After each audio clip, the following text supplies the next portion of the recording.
강철이는 우리나라의 빌런이다. 사람을 이롭게 하는 건 아니에요.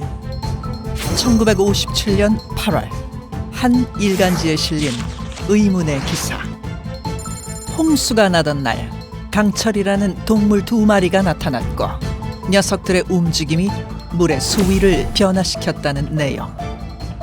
놀랍게도 역사 속 많은 고서에 강철이라는 이름이 등장하는데 조선의 대표 괴수 강철, 그 실체를 파헤쳐본다. 기록의 나라 조선의 역사 속에는 인간이 아닌 괴물의 기록도 가득한데 그 중에서도 가장 많은 기록을 남긴 괴물이 있다. 그것은 바로 강철이란 이 괴물의 상당히 좀 재밌는 특징이 뭐냐면 어떤 속담이나 관용 어구에 포함되어서 사용될 만큼 이게 뭐 강철이 판이구만 뭐 이런 식의 말이 돌 정도로 사람과 사람 사이 입에서 입을 통해 전해져 내려왔던 신비로운 괴물 강철은 과연 어떤 존재였을까? 재밌는 것이 이제 지봉유서에서 강철 이야기를 소개를 하면서 당시에 사람들 사이에 많이 돌던 어떤 속담, 표현을 소개하면서 강철이라는 이야기를 소개를 하고 있어요. 짝꿍처럼 따라다니던 속담은 바로 강철이 가는 곳에는 가을도 봄 같다는 것. 그렇다면 강철은 날씨와 관련된 존재일까? 강철이는 동룡의 일종이다 라는 말이 있습니다. 동룡은 일반적인 용하고 조금 다른데요. 재미난 거는 이제 이 도끼를 뿜어내면서 이제 주변에 가뭄을 들게 하고 나무나 초목을 좀 마르게 하는 괴물이라고 알려져 있어요. 박지원의 열하일기에서 강철은 마치 뜨거운 불과 같은 존재로 기록되어 있고 또 다른 역사서에는 비나 눈을 뿌리는 존재로 그려져 있다. 혹시 실존했던 동물의 능력을 조금 과장한 것은 아니었을까? 실존했던 괴물이면 최근까지도 뭐 어떤 흔적이 있다든가 아니면 뭐 산속에 지금도 뭐 살고 있다든가 뭐 그런 게 있겠죠. 근데 뭐 그런 게 없는 걸로 봐서는 사람들 사이에서 도는 이야기 속에서 소문 속에서 탄생한 아무리 상상 속 괴물이라도 형체는 있었을 터. 강철은 과연 어떻게 생겼을까? 이게 신기해요. 생김새나 어떤 특성, 버릇 같은 게 하나로 정확하게 일관되어 있지는 않습니다. 가지각색입니다. 이것도 이제 사실 재밌는 특징인데요. 이게 성모사설 같은 경우에는 소와 닮아 있다라는 얘기가 있고요. 천장관 전서 같은 경우에는 말과 닮아 있고 비늘갈기가 있다. 또 중국의 괴물과 빗대어서 얘기를 한 것도 있는데요. 중국의 괴물 비와 닮아 있다라고 되어 있어요. 양압기에는 후와 닮아 있다고 되어 있는데요.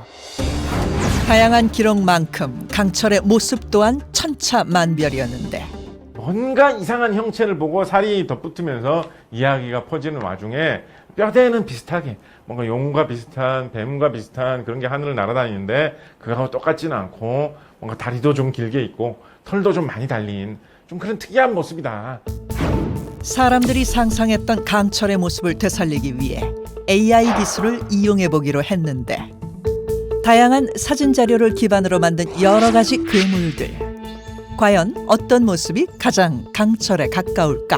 말과 닮은 모습, 얼굴이 약간 용과 비슷한 모습, 그리고 뭔가 이렇게 불의 기운을 뿜어내고 있는 듯한 모습이 좀 비슷하지 않나. 보는 관점에 따라 달라지는 강철의 모습.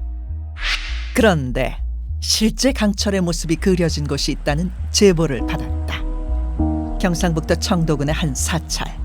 신라 때 창건되었다는 대비사다. 이곳의 대들보에 강철로 추정되는 괴물 그림이 존재한다는 것. 요 그림이 옛날부터 전해 내려오는 그 꽝철이 이야기예요. 대들보를 가로지르는 거대한 존재. 한 마리의 용이 꿈틀거리는 모습. 정말 저 녀석이 강철일까? 용이 아니다라는 것은 사람들이 얘기할 적에는 여의주를 가지고 있지 않다. 그렇기 때문에 용이 아니다. 용을 닮았으나 용은 아닌 존재. 알고 보니 강철에게 숨은 사연이 있었는데 이 대비사에는 작물 가꾸는 솜씨가 남달랐던 상좌가 살았다고 한다. 한날은 스님께서 자는데 얘가 밤중만 되면은 나가는 거예요. 그래서 이제 그 다음날 상자가 나가고 난 뒤에 뒤따라가 밟으니까 구렁이 같은 그런 이무기가 돼가지고 여기서 놀고 있는 거예요, 이제. 이무기는 용으로 변신하려던 순간 스님의 헛기침에 놀라버렸고 용 대신 강철이 되고 말았다. 저 산이 억산이라고 지금 현재는 부르고 있습니다.